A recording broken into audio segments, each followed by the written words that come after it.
So yeah, thank you so much everyone for joining this meeting, this event, and this really cool discussion between two amazing people in the community, Piers Telemacque and Richard Dunbar. So this event is part of Race Equality Week. The theme for Race Equality Week 2026 is hashtag change needs all of us. So it's collective action about collective unity and creating solidarity connections through in these hostile times. So we're joined by Piers and Richard, who will be talking about the importance of community organizing, solidarity connections, and just their own personal experiences being in the community and witnessing how the terrain has changed. Yeah, in the meantime, if everyone can just, I'm just going to put people on mute so there's no feedback. Thank you. And yeah, I guess we can get started. My name is Fatima. I'm the Projects and Communications Officer at Race Equality Network. And today we're joined by Richard and Piers. Richard Dunbar is an activist, campaigner, and community organizer, and a fiercely proud Bradford lad. And he's also the lead organizer at Debt Justice. And I'm sure Richard will talk a bit more about debt justice and the aims and objectives of the important work that they do nationally and internationally, and especially in the global south. Richard has worked in youth and community development for 20 years and has worked on many human and civil rights campaigns locally, nationally, and internationally. Richard was a district councillor in Bradford for 8 years prior to adopting his daughter. Whilst in office, Richard campaigned on many issues including the cost of living, improved housing standards, bringing services back into public control, and also advocated heavily for improved intersecting rights for the LGBTQ plus community. He was also the first councillor to table a motion to seek justice, on seeking justice for the Windrush generation. And Richard took a key role in Bradford's successful bid to be UK City of Culture in 2025, having led on engagement and inclusion. Piers is a Bradford based organiser and campaigner with a national track record in race equality and climate justice. He previously served as the national vice president of the National Union of Students, the NUS, where he helped lead high profile national campaigns that turned student activism into tangible institutional change. So, for example, he focused on amplifying the UK wide fossil free divestment movement. He also kind of voiced concerns and led the campaign around the discriminatory prevent agenda. He also is a prominent voice in challenging the prevent agenda, discrimination, and inequalities in our community. Piers continues to work across West Yorkshire, organising locally and regionally to challenge inequality, build community power. He is known for his direct strategic style and his commitment to building a better world for all. And yeah, thank you so much. Other than this room being really hot, I think we can just get started. So I'm going to pass on to Richard and Piers. I think for me, in terms of facilitating this conversation, I'm really keen to understand your journeys into the ways that you got involved in community organizing. So if you could tell us a bit more about yourself and just how you got involved in community organizing and political organizing. Thank you so much. I'll let you go first, Richard. Knew you were going to say that. No, thank you. First of all, Fatima and Race Quality Network for hosting this. Really appreciated. For me, how did I get involved in community organising? I say a lot to people. I've learned a lot from travelling to different parts of the world, as many people do. But I feel like I've learned the most about community from being based in Bradford, from the struggles that my mum experienced as a domestic abuse survivor, from being in a place that is a hotbed of multiculturalism, but at the same time, I've seen a lot of racism with the Bradford riots and everything that went with that. And from a very young age, my mum always said I had a real sense of what was right and wrong. And what I always think about, because I've never until recently actually seen myself as a community organiser, but if you ask me what community organising was, I would say it's based on three key things. It's about people. So people the most affected by an issue, being at the centre of it, not being told by white middle class men on what they should be doing and when they should be doing it. Yeah, so that's the first thing. People most affected by an issue at the centre of creating the solutions. It's about power. So working with those people in those communities to upskill them, to give them the knowledge, to give them routes and access to different knowledge, to different people, so they can collectively come together to create the change we know is needed. And the third thing is about change. So it's around how do we get those people to understand politically, with a small p and with a big P, to basically get access to power, but not only access to power, but how do they pull those levers of power in their direction so more people can get the justice they know is needed. So that's my view. Piers, what are you saying? So my route into activism and sort of politics was through you, Richard.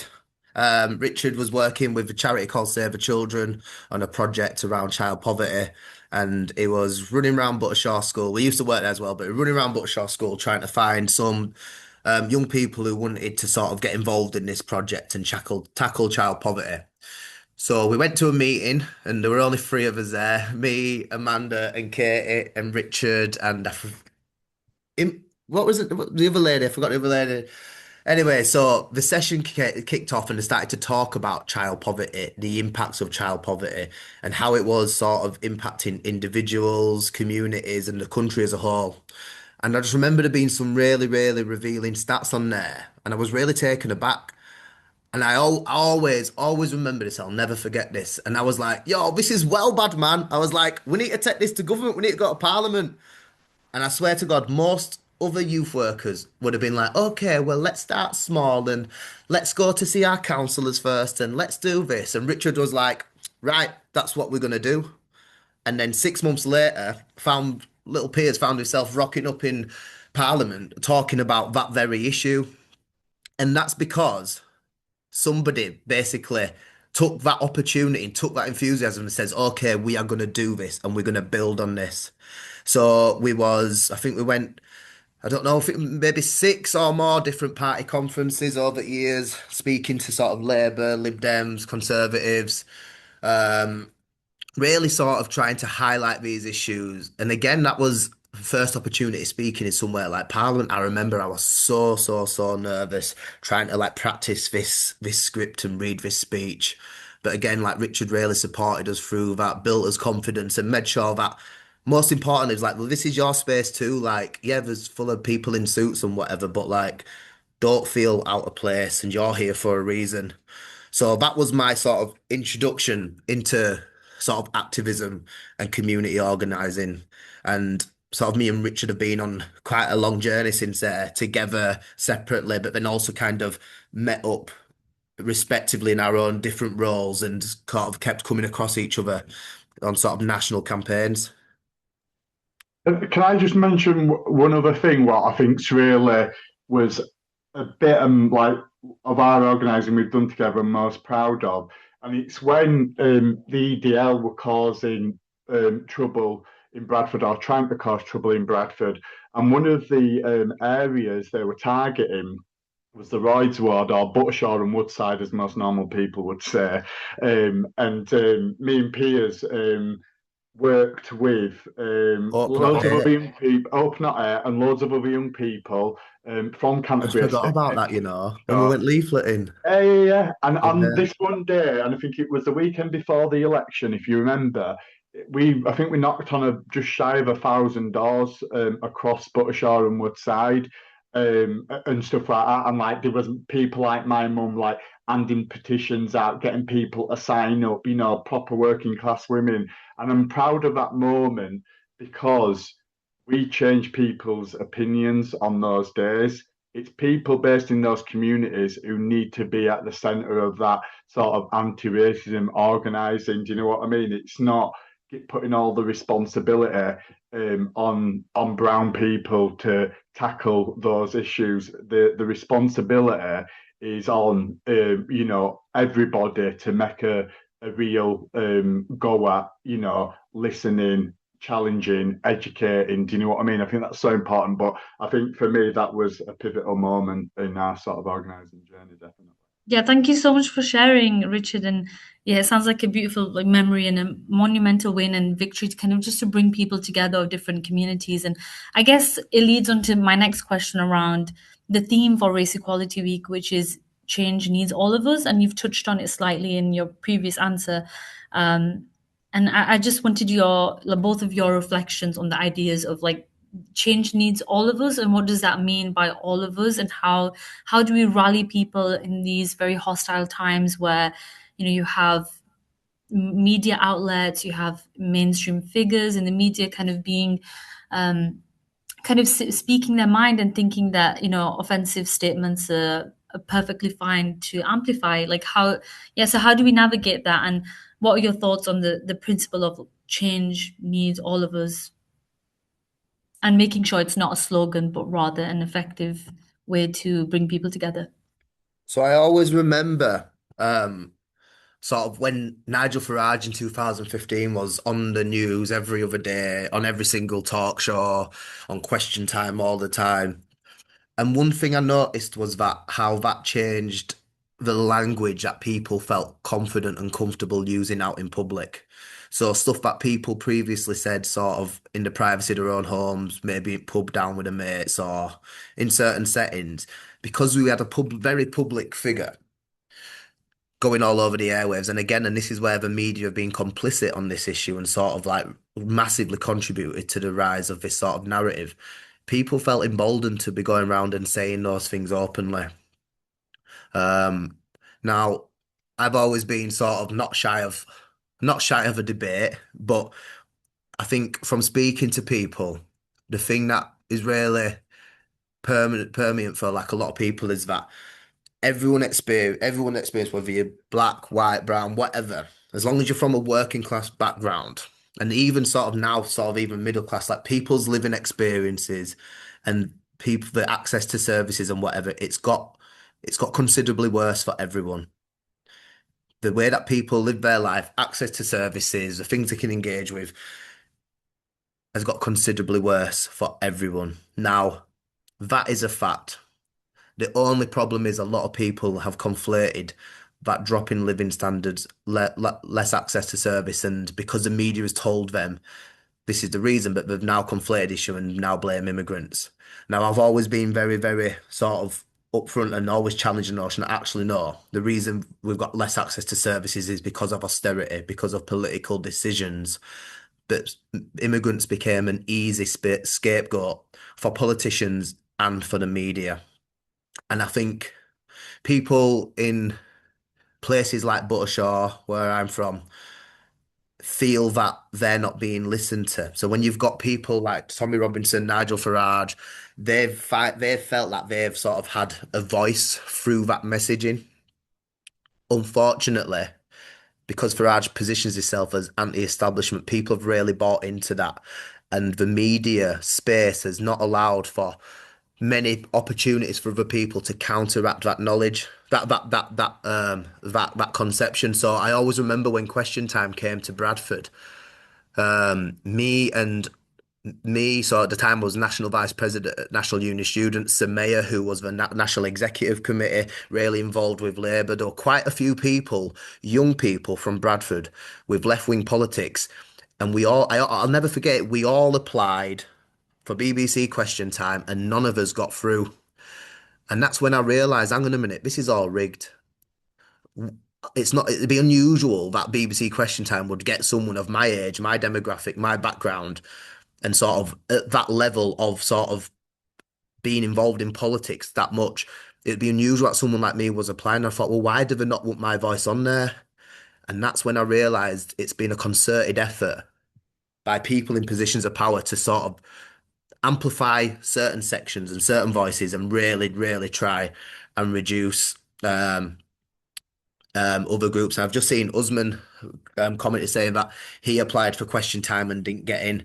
But we know there's been, and I remember reading some reports about Question Time about how they were selecting candidates and basically like hand selecting or even asking sort of like young Tory activists to join and then purposely picking their questions. So the media's rigged against us, but I think what's important is how do we get our own messages out? How do we create our own narratives? And how do we sort of organise on our terms, on our basis? Yeah, thank you so much. Richard, would you like to share your contribution? Um, Yeah, it's just linking what you said at the beginning with what Piers just said around, making sure that solidarity is not just a slogan. And I say this quite intentionally when I say like solidarity isn't just about saying, yeah, I'm with a community and just saying it on your social media, as important as that can obviously be. Solidarity for me is it's about survival. It's about actually achieving liberation. I think it's that sort of serious. And you get a lot of liberals, and I've got to say this, and I'm sure I won't offend anybody in this space, but if I do, at this point, I'm not actually that bothered because it's important what I'm going to say. Because liberal discourse will tell you, oh, solidarity, it's all about finding common ground. It's all about listening to all sides. That's complete BS. Solidarity is antagonistic. It is about taking sides. It is about saying, I am going to stand up for that trans person who's targeted. It is about saying, I'm going to tackle that Islamophobia within a council or the police or another institution. It's about all of that. So solidarity is around taking sides and linking it into the far right, actually, we know the far right sort of gets off on isolating people. That's where they become powerful because it's because of that migrant, it's because of that trans person, it's because of that woman, it's because of that benefit claimant. It's all around isolationistic sort of views of the world. Whereas what we've got to do when we start to say we're going to get together, listen to each other's stories, and start organising, that's when we've got a real chance of tackling the far right. Because, like Piers said, Farage, he talked about Farage back in 2015, and he's here, he's in Parliament, he could potentially be the next Prime Minister. What the far right are good at, and I'll sort of finish on this before Piers comes back in, is the far right are patient. Nigel Farage is patient. Yeah, we have got to be better on the left as organisers, as people fighting for other multitudes of solidarity, being patient, being more organised, listening better to each other, and bringing people into spaces. I do believe that. So yeah, Piers, on you before I say something. No, no, I've got no else to add. I was just listening to That what you that were was beautiful, Richard. And honestly, it's really powerful words. And what you've just described, it reminded me of back in 2014 when the Black Lives Matter movement erupted. Um, on Twitter, you had a lot of activists in Ferguson in the US kind of getting tips on how to tackle the impact of tear gas from Palestinians in the West Bank. So just a show of like solidarity, both that is borderless, but on different parts of the world, but united by the same goal, and that is liberation. So yeah, thank you so much for sharing that as well. And I guess we've touched on it quite a bit, but the rise of the far right, and I kind of wanted to move on to methods. You two have done quite a bit in terms of community organizing, and we're living in somewhat a very hostile terrain. And I'm just really interested in understanding methods to connect with those who are often kind of living in areas in which the far right has somewhat taken a strong hold of, like how can the left utilize methods in order to connect with them? Is it through workshops, mutual aid initiatives? Is it through getting out there on the street, social media? And yeah, any insights in that? Because I mean, as far as we are witnessing, quite the far right does seem to be quite organized. But what does the left need to do? And if there's anything missing from our movement right now in the respective places that we work in? Yeah, so just about methods. So I think the first thing to do is to build that rapport and build that sort of connection. And that comes through just going out and simply listening to people. I think a big part of this is white working class people feeling they've not been listened to, feeling that they've been left behind, and feeling that things have been done to them, decisions have been made on their behalf, and they've had no control over this. And the first thing I always point out is that like there's not much difference between black and working class and white and working class. We still struggle with the same things. We're still sort of living in potential poverty. You know what I mean? Still might have kids who are all on free school meals. And I think there's been a purposeful wedge driven in terms of drawing that distinction to make white working class feel that their issues are sort of only within them and forgetting that sort of black and brown people from working class backgrounds are feeling the same. But you've got to start by listening to them. I think the problem on the left is sometimes we feel so with such conviction our beliefs that sometimes we go straight into the pitch and sort of identifying the problem. The best thing you can do is let them talk, let them identify the problems, and then link it in to sort of what some of the solutions are. So if you're out on the doorstep or you're out having chats on social media, let people talk about increased waiting times on NHS. Let people talk about the cuts that have been happening to the local authority. Let people talk about the example, the destruction of the local high street and how all shops have disappeared.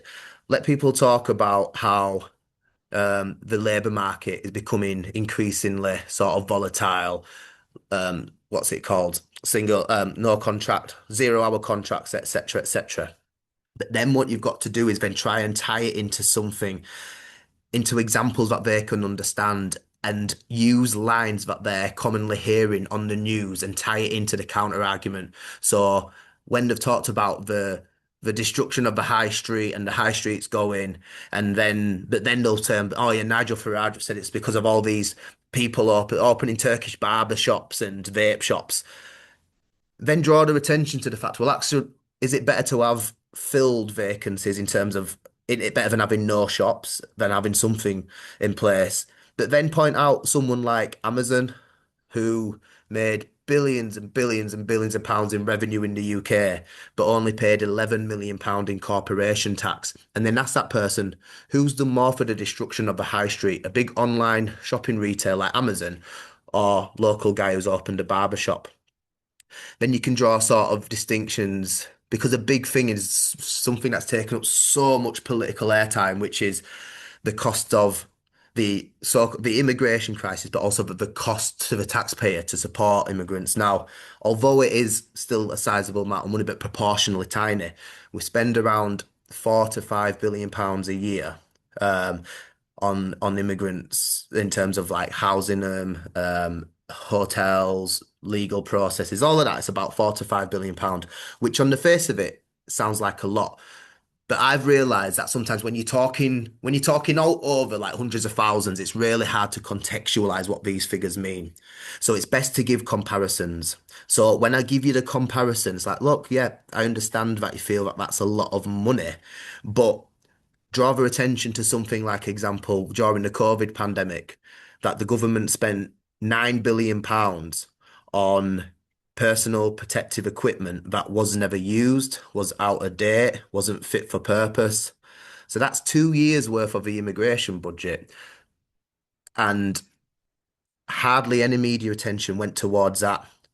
And I think if you can start drawing those comparisons and start pointing out things to people, I think that's always a good starting point. Listen to them, listen to the problems, and then try and link it in to sort of use your knowledge about what you know about capitalism or another issue and try and say, well, Yes. actually, maybe this is contributing more to these guys, more Yeah. than these Thank you guys so are. much.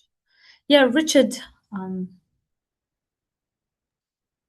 Yeah, I think Piers hit the nail on the head on a number of points, but it was his first point around going to where people are at is so important, and don't underestimate the point about building a relationship in a community. It's like it's so important.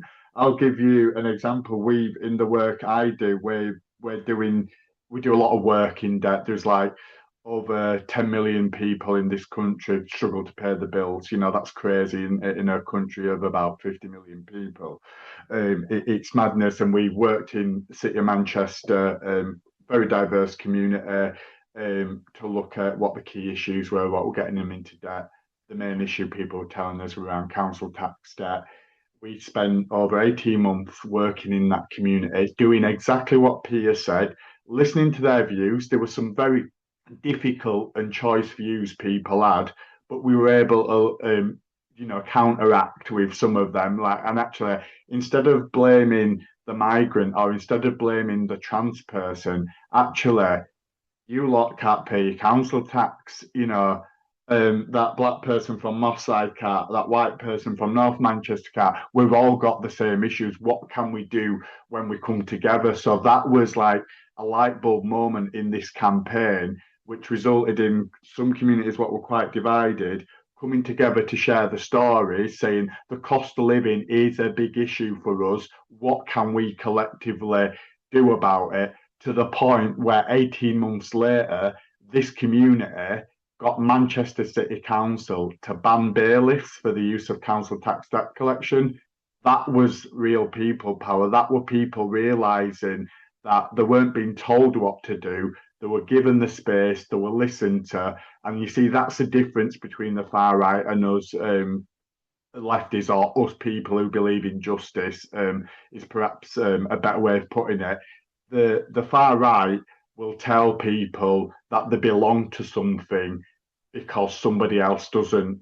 Whereas us, we will say, imagine what we can achieve if we work together and we fight together. Do you know what I mean? That's a real difference. So if people start to think more like that, the old far right sort of mantras of separating, dividing, saying you're bad because you look like this or you're bad because you did that, that just evaporates and it unravels. So yeah, so it's relationship building and it's making people realize their story matters, but giving them space to say what they really think at the outset, I think is so important, as Piers said. So Yeah, thank you so much for both of your contributions there, in relation to just organizing methods and kind of talking about what the left could do better. There's a lot of, from what I've witnessed, it's we need to imagine a lot more, like imagine an alternative future and kind of the liberation. All our liberation is interconnected. All our struggles are interconnected. No matter which community you're from or which cause or anything, it's kind of for the greater good and for like the liberation of all. In terms of, so we're Sorry, Fatima, approaching just the, just one more thing, and I'll keep it a yeah, brief go on. point.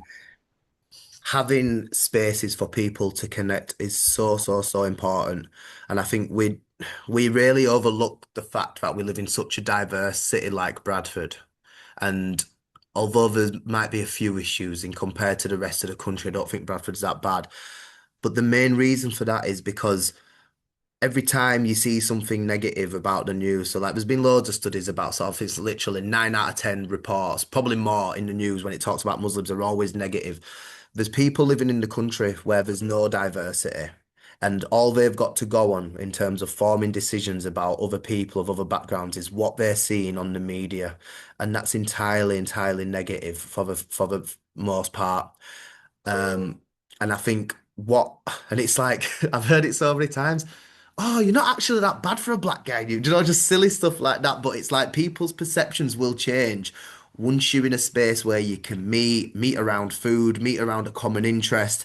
That's where relationships and commonalities are built, and that's where a lot of stereotypes are broken down.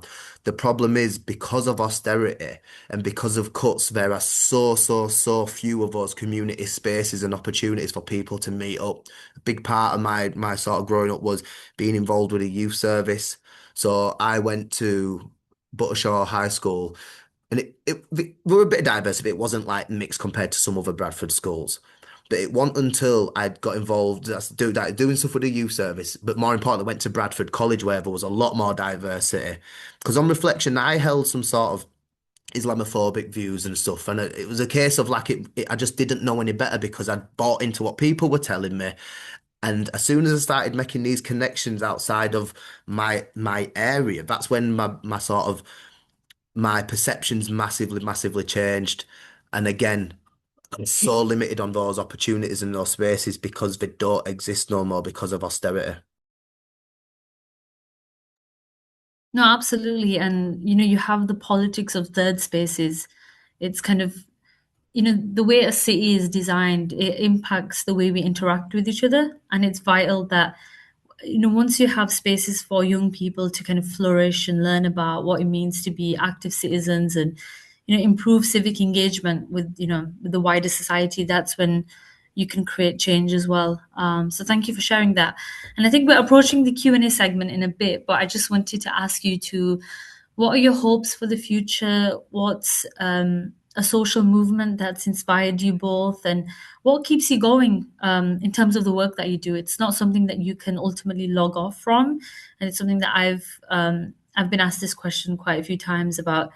Um, do you ever just log off? But it's not. Politics is it impacts. It's a very personal matter as well, and yeah. So I just wanted to understand, what are your hopes for the future? What kind of social movements have inspired you, or figures maybe, and just a bit about for your vision for Bradford, really, in terms of organizing and what this city means to you, as you two were born and raised in Bradford. So, yeah, just ending it on a hopeful note, because, yeah, hope is essential in these times. I'll start because I think when people ask questions like that, you're always kind of thinking of like celebrities or sort of big national figures. And honestly, like my sort of role model in this space was Richard. It was my youth worker. It was the guy who got me involved in politics and corrected me when I was saying stuff like conservatories to talk about conservatives and stuff like that. And I think we can't forget that sort of sometimes the most impactful people to change your perceptions and your politics are the people immediately around you. Because of, like I said, because of that getting involved through Richard, then I learned about other figures, other movements, and it all kind of curtailed from them. But for me, it's local people, it's local activists, and it's people on the ground who who you can be proud of because you can see yourself being them. Do you know what I mean? Richard went to the same school as me, same estate as me. Do you know what I mean? I was like, I could be Richard. I could do what Richard's doing. So yes, there's other national figures, but for me, it's always the local ones and the sort of the ones that are rooted in community that genuinely sort of inspire me the most. Yeah, I'd have to agree with that. I'll tell you a very brief story. Like, my mum don't mind me saying this, but my mum's my absolute hero. She's somebody. She's so funny. She's like proper working class. So, if you meet her, you'll be laughing. But my mum made me an internationalist with one sentence when I was 7 years old. It was when my awful father had absolutely battered me mum. She wasn't in a great state. I always remember it really vividly. And in that moment, she'd gone off. Sorry, my dad had gone off to pub, as he always did. And in that moment, blood running down her face, crying. I'm like, I couldn't protect my mum, felt guilty. And in that moment, my mum said to me, Richard, like really sternly, actually, Richard, no matter what's happened to us today, always remember, there's somebody worse off than us. Do you know what I mean? Then that just sort of like revelatory for me. So I absolutely agree with Piers. It's the local people within communities where the biggest change happens. You think about what's happening in Palestine, you think about what's happening in Congo, you think about what's happening in Sudan, in Yemen, and other places in the world. Where that resistance starts, whilst it's good to have the solidarity across the world, the resistance quite often starts with people who are unafraid, well, might be afraid, but will stand up, put their head above the parapet. So it is organising in communities. And I think that's the missing link between solidarity and liberation. It's real effective organisation. If we get that right, I think we can have that future we all hope to get and we deserve. Thank you so much. I never knew a Zoom call would make me this emotional. But yeah, thank you. No, thank you so much. And you're so right, Richard. I mean, we're witnessing what's happening in Minneapolis, in Palestine, in Yemen, in Congo. There's people on the ground who are actually fighting to create that change. And it's vital to amplify the voices and stand in solidarity. But I guess we'll move on to the Q&A segment. But just before that, I'm just going to read some comments out. So, I mean, Aisha's mentioned, as a Muslim identifying person, one of the moderate and good immigrant types, by the way, and a mom, I'm genuinely thinking of leaving the UK. So are many people I know, all educated professionals. Can you imagine the potential brain drain? Many of those who are thinking of leaving are those who are helping to prop our community services up. um, and just a bit about, like, so the nature of social media, kind of, isn't it in the nature of reasonable and good people to always want to give the other a fair chance and a voice? The same does not apply to extremists. They live in a complete echo chamber. Also, I feel it is social media rather than traditional media that is the real common enemy, which goes back to Aisha's echo chamber point. And just around, kind of, yeah, kind of looking at the organization of the far right. And yeah, I think that's everything. But if we're going to move on to the Q&A segment, so if anyone would like to, if you would like to give the question to either Piers or Richard, you can put your hand up by the function, or leave a question in the chat.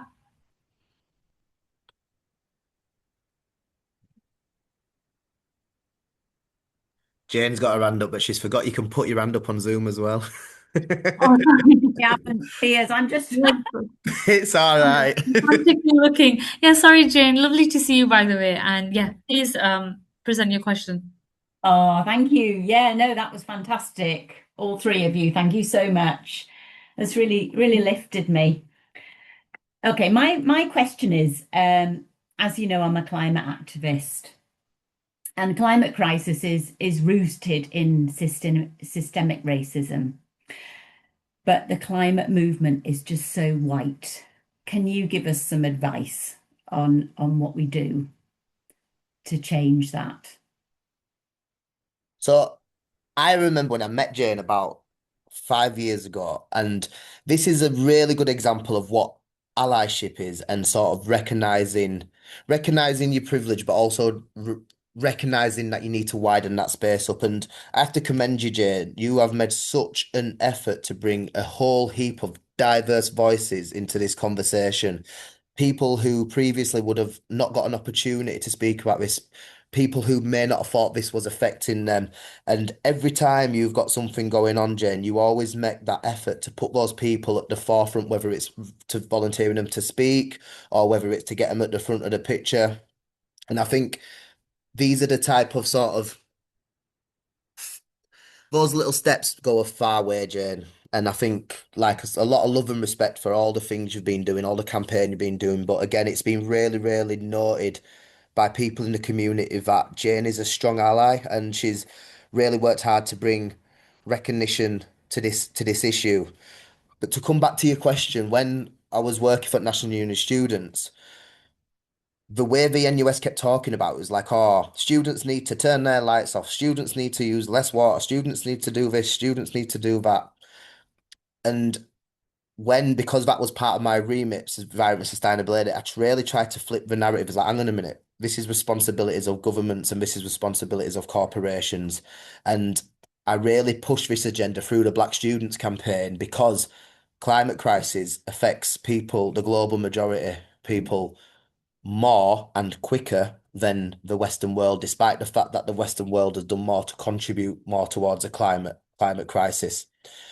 So I think all we can do is be honest about who's affected, talking with real prevalence about when things are happening, whether it's the floods in Pakistan or the storm that's just happened in Jamaica, and trying to mobilize communities in England to, because you've got to remember that sort of what we can say in England is going to have a bit more further reach and carry a bit more weight than someone who's affected by it in those countries, just because of the nature of where we are, opportunities to media, etc. So I think it's about joining forces, being collaborative, recognizing who your allies are, but also using our voices in our spaces with our own platforms to speak on behalf of our communities which are affected back home. And when you're in sort of national spaces, reminding people in positions of power that this is This isn't individuals' fault. It's not individuals' responsibility. This is your responsibility, and the West needs to be taking a Yeah, lead on this thing. Like I said, we've contributed so much to it, and we need to do more than our fair share to try and put the problem right. yeah. Thank you so much. Richard? Yeah, I just agree with that, and just on the problems created by lots of Western governments. I think the figure what was bandied around a few years ago, what's no longer really being talked about, is that I think 71% of carbon emissions is caused by about 100 companies across the world, quite often those in countries in the West.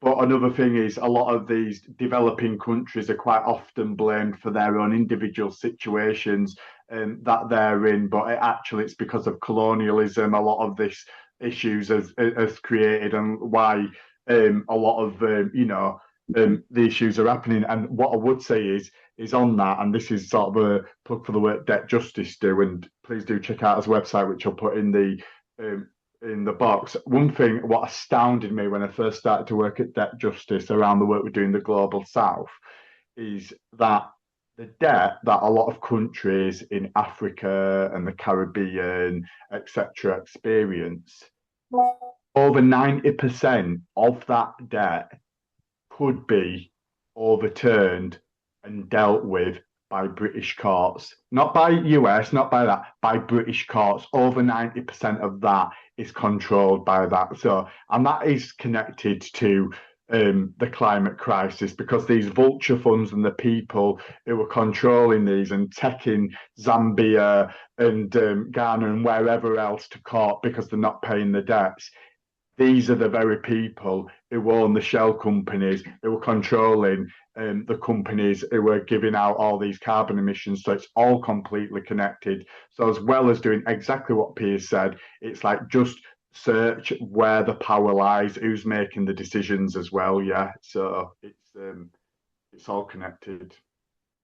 Yeah, no, thank you so much. And just an additional point, there's quite a lot of, for example, from the faith perspective, there's a lot of groups, faith groups that are doing the work out there.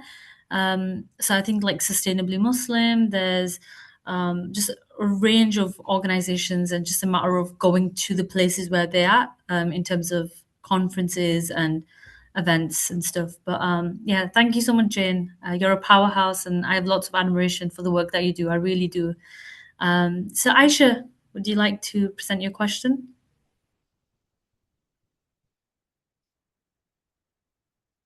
Hello, can Aisha? you hear me? Sorry, sorry, my thing's not working. Sorry, it's actually more of a comment than a question. And to Jane, actually, in my other hat as I'm sorry, fantastic discussion, by the way.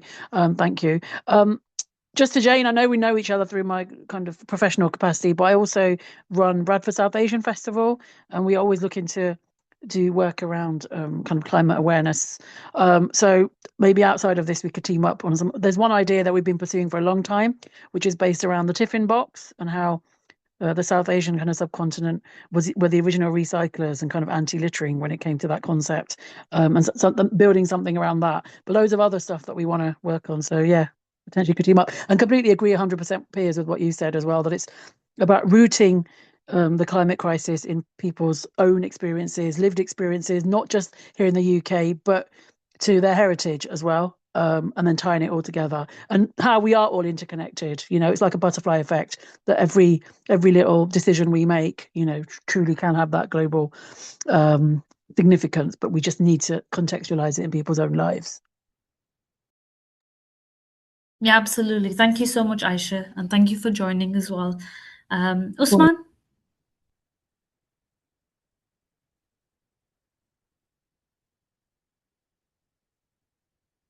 Hi, can you hear me? Just a few reflections, I guess, and kind of points. There's sort of quite widespread apathy in terms of social justice issues, and someone's alluded to sort of social media and stuff, and a lot of promotion around success and, you know, OnlyFans, narcissism, cars, money, etc. It's widely promoted, and I believe and feel that it is widely promoted to keep people distracted, as well as, you know, kind of, you know, the social media apps, Snapchat, Tinder, etc. You know, remove a phone from someone's hand. What are they doing? They're sat looking like that. That is a form of brainwashing, essentially, because people are compliant, sat not moving still for hours. You can get lost on there. So I think something has to be said and kind of highlighted around people's priorities, helping people to actually discover where their values lie. And most people, they want safety, they want peace, they want to feel good, etc. But often, the deviation is that ends up leading to I want to be successful and rich, which doesn't align with social justice issues. So work around that sort of needs to happen. I don't know what that might look like, but sort of capturing as to what motivates someone to become aligned in movements, to be a participant, as an activist and explore. And often there can be a sense of urgency, it can be personal experience, it can be a desire for kind of something better, or they may witness and see the inequality going on and feel outraged. But we need to dig a bit deeper and find out what those reasons are. And then that will help us understand and be able to sort of recruit more people to join various different causes, whether it's the fossil fuel stuff, whether it's racial equality or anything else. But I'll shut up there. Thank you so much, Usman, and like your reflections are always really insightful. Thank you so much for sharing and attending the session as well. We really appreciate it. Any other questions? We have 10 minutes left. Any other reflections or questions for Richard and Piers around organizing, what it means to be active in the community, and how does one become active in the community as well? Yeah. Or if Richard and Piers, if you have any of the final like reflections around your work and especially, living in a city like Bradford, in terms of like diversity and the changing fabric of the city as well.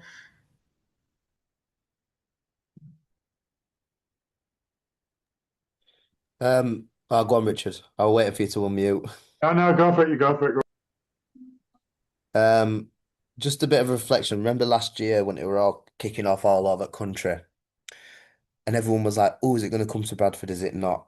I think, I think we're quite insulated from a lot of those types of conversations and feelings in Bradford again because we've got that diversity and people in areas that might not be as diverse or estates in Bradford. At least they all know someone who is of different ethnicity, so we've got that. But I think I'm just worried that maybe we're getting a bit too complacent in Bradford in terms of this is really starting to sort of this messaging is really starting to sink in with people now. Like one of my good friends, Chris, his grandma, bearing in mind his grandma's got like mixed race grandkids, all of that jazz. Her husband was in the army. She's lived in so many different countries and always said positive things about the country she's lived in and the people she's met and loved the diversity. She's sitting watching GB News every day, and every time I pop up there, we're getting into real big sort of arguments. And she can't, despite the fact that I'm kind of trying to find those kind of catch points, like, oh yeah, well, we agree on this, we agree on this, it comes back to real sort of upset and anger.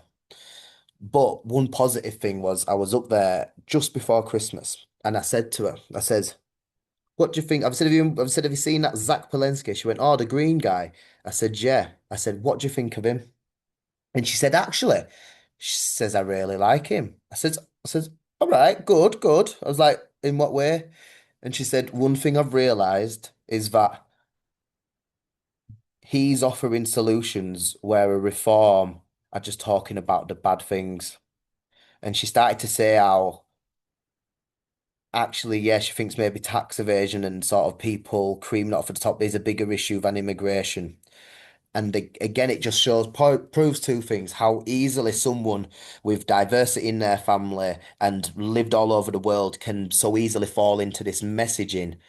But it also proves how it's so important to counteract that message with positivity and with hope. Because I think as a Yeah. country, things have got so bad in terms of inequality, poverty, all of these things. I think people are feeling really, really hopeless, and it's so easy to buy into the right, well, I'm just annoyed and I'm just, do you know what I mean? I'm just having bad Yeah, feelings. I think the instant someone give her a little bit of hope by actually saying, well, here are some of the solutions to the problems you've identified, that really changed it for her. And I think this is yeah. a message Mhm. for us guys in terms of Definitely. how do we provide that alternative solution and that narrative in a comfortable and safe way in which people are going to be open and listening to. Thank you. Yeah, I'm keen to bring Richard in as well. But I'm just going to throw this question into the mix. But then, Richard, I would love to hear your thoughts on like other matters as well.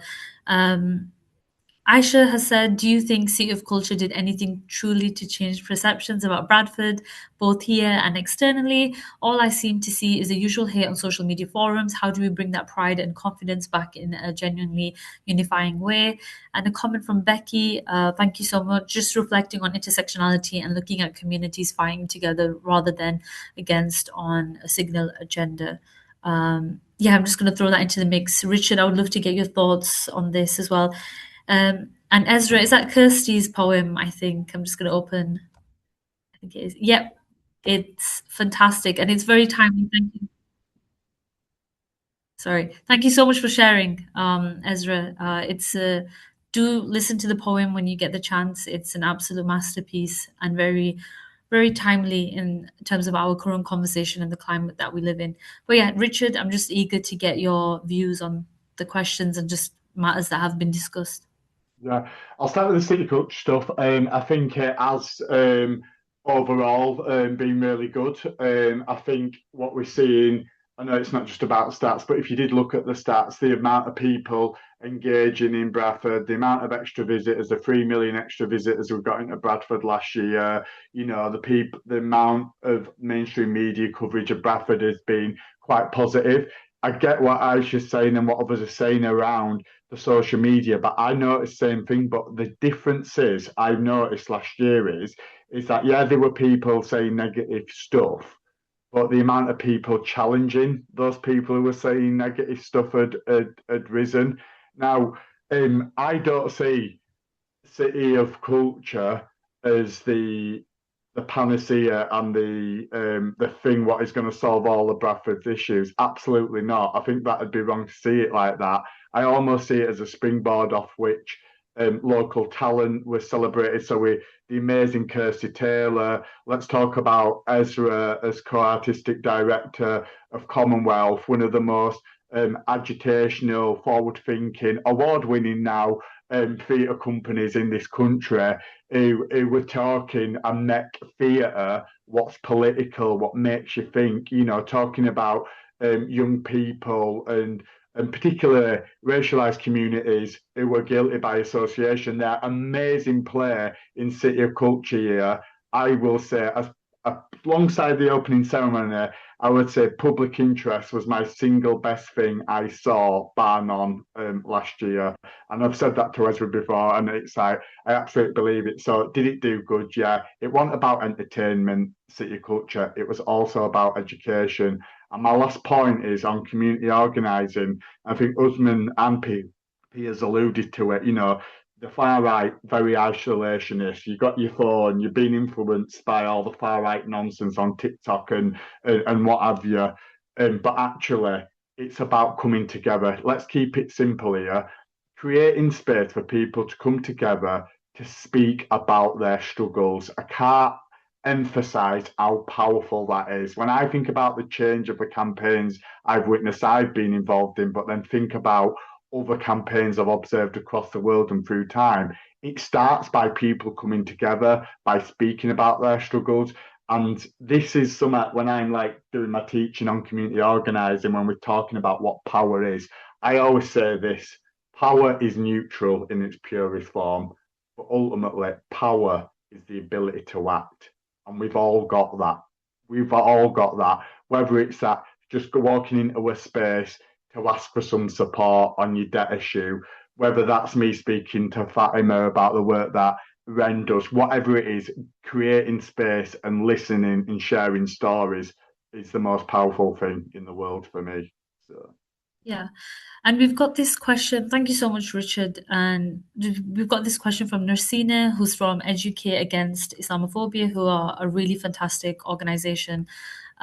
So when we speak about these issues, we often think about the world of adults, be the community efforts, activism, anti-racism, Islamophobia. What we often dismiss is how young individuals fit in the picture. Do we teach children and young people enough about racism, environmental issues, society problems? Poverty is of course really important to challenge misinformation and stereotypes among adults, but starting from a young age will help to stop problems before they even occur. So this is just from an individual and organizational perspective, thinking about the things we discussed. We all have a lot of work to do. Just given that we started a couple of minutes past 3, I'm just going to carry on until like 4:05. But feel free if you have to be somewhere. But I'll just round it up now. Thank you so much, Nursina, for that comment. And from Aisha, yes, good points. It was heartening to see more people challenging it.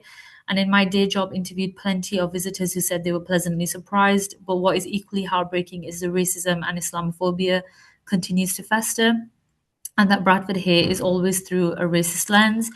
And Ezra, we could spend hours, days, weeks, months trying to change people's perception of Bradford, but the Sea of Culture was for us as community and creatives to come together and showcase our talents and to unify. And 2025 has smashed that. The scale was unreal. Big thanks to all the team. Hopefully, we changed some visitors' minds along the way. So, just starting with Nursina's comment around young people. Any thoughts on that matter, Richard? Piers, you went through the system as a young child as Yeah. So just in case people drop off, I'm just going to quickly just plug well. Unity Day before I answer that question. So on Saturday, Stand Up to Racism and Ren have organised an event. The links Fatima's posted in the chat, but ultimately it's a space for people to come together to look at sort of how we challenge these narratives. We're going to be having workshops, small teach outs, creative stuff going on. But if anybody would like to host an activity or a stall, please contact Fatima. But the event link is in the chat. In terms of the education section, we've got to remember that the institutions in these countries they're there for a reason, and they're there to maintain the status quo. When I was at NUS, one of the things I campaigned on nationally was to get political and citizenship education on the national curriculum, because it's by design that our school does not teach young people about politics. It's by design, the schools don't teach people about whether it's debt, financial education, etc. School is there for basically to create people and a pipeline for the labour market. These type of discussions that we should be having happen in private schools, not state schools. And I think young people feel it now more than ever because, like, example, I was dyslexic. I hated reading. I had very, very limited opportunities to find out additional information. Now young people have got YouTube, have got all this stuff on social media. So young people are really sort of exploring their own ideas, but realizing that school isn't a place where you can explore these things. One of the things that's came up quite prevalently in Bradford is, and young people feel it, and they feel the hypocrisy and they feel the sort of underlying racism with this. But and even like our CEO, her son pointed it out at age 14 or 15. He was saying, "Mum, why did we doing assemblies and talks and everything about Ukraine, but we're not allowed to talk about Palestine in school? Why were we doing fundraisers and raising money, but we couldn't even wear a Palestine badge in school?" And because of, and you got to remember, this was come down from the education secretary. There was consequences for schools, universities, and colleges for opening up these conversations. Yet there was actively encouraged to build up support for Ukraine, and young people really feel that, and they feel that censorship, and that's why I've got to applaud places like Mary Magdalene Church and Sharat, who opened up a space for young people to come together and speak around these issues and provide a safe place. But ultimately, unfortunately, our school system is it's not going to change anytime soon in terms of allowing conversations around these issues. And that's why it falls on us guys in communities, whether it's youth workers, whether it's community centres, whether it's parents. We will have to lead those discussions and try and educate our young people to the best of our ability. But again, utilize what we've got available: social media, YouTube, Facebook, all of these things that young people are on. Try and sort of engage in those spaces. Thank you so much, Piers. And it just reminds me of like the student protest in Columbia University over in the US for Palestine, and one of the students held up a paper that said, "Why teachers Edward Said if we're not allowed to implement it in our studies? Like, what's the point of teaching us theory if we're not able to implement it in our daily lives around protest, around standing up for the oppressed?" And that image will always stay with me as a student, but also as just a person who's involved in the community as well. But yeah, Richard. I think you and Piers said it perfectly well. I don't think I've got anything else to say, which might shock some of you. Thank you so much, everyone. Just to wrap it up, I just want to say a massive thank you to Richard and Piers for being wonderful. I was going to say guests on my podcast show, but just for the guests for the Race Equality Week session on Let's Talk About It. Thank you so much for covering your journeys around race equality, community organizing, striving for social justice. And a massive thank you to everyone who attended. It really means a lot. And there's a lot of power in unity. And I just felt it in this Zoom call. And it was just amazing to have everyone organizing this. Oh, thank you, Richard. It's really warm in this room, and yeah, thank you. But it's really lovely to see everyone, and do stay safe, know your rights, and look after one another, because community is all we've got in these hard times. And sending solidarity and love from Ren, from Ren and from all of us. Thank you so much, everyone, and yeah, thank you. Thank you, everyone. Thanks for joining, and we'll see you all soon. Thanks, Bye. everyone. All right then. Bye. Bye, guys. Take care. Bye.